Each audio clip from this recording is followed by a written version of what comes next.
દેશભરમાં નેશનલ અને state highway પર લગાવવામાં આવેલા ટોલ પ્લાઝા સામાન્ય લોકો પાસેથી કરોડો રૂપિયાની કમાણી કરી રહ્યા છે. સરકાર દ્વારા લોકસભામાં આ માહિતી આપવામાં આવી હતી.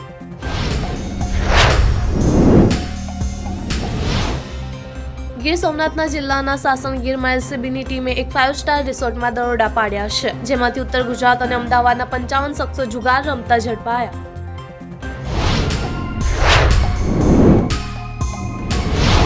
ભારતે ચીનથી નિકાસથી થતી 4 પ્રોડક્ટ પર એન્ટી ડમ્પિંગ ડ્યુટી લગાવવાનો નિર્ણય કર્યો છે, જેમાં aluminium foil, vacuum flask, soft ferrite course અને ટ્રાઇક્લોરો આઇસોસિનારિક એસિડનો સમાવેશ થાય છે.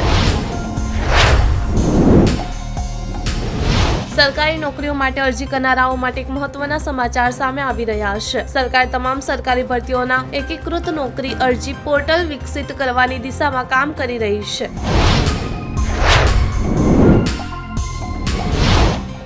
એક મહિલાએ એક્સ પર ખરાબ ઓશિકા વિશે ફરિયાદ કરી ત્યારે સીઈઓ સમસ્યાનું નિકારણ લાવવાની ખાતરી આપી. સોશિયલ મીડિયા પર લોકોએ તેમની પ્રશંસા કરવાનું શરૂ કર્યું.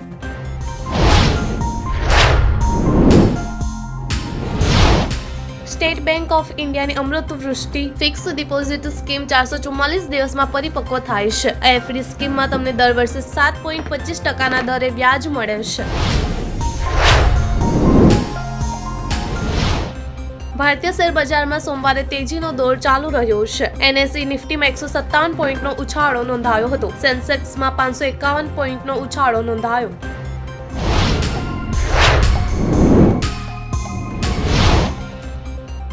એરક્રાફ્ટ ઉત્પાદક અમેરિકી કંપની બોઇંગે બેંગલુરુ પોતાના એન્જિનિયરિંગ ટેકનોલોજી સેન્ટરમાંથી 180 કર્મચારીઓની છટણી કરી છે.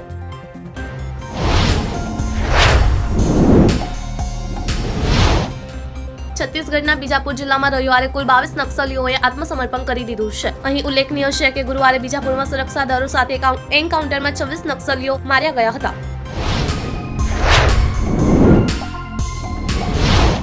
નિલેશસિંહ ઓઝાએ કહ્યું કે કોઈને ક્લીન ચીટ આપવામાં આવી નથી. લોકો જુઠ્ઠાણા ફેલાવી રહ્યા છે. દિશાના મૃત્યુના 6 દિવસ બાદ સુશાંત સિંહ રાજપૂત તેના એપાર્ટમેન્ટમાં મૃત હાલતમાં મળી આવ્યો હતો.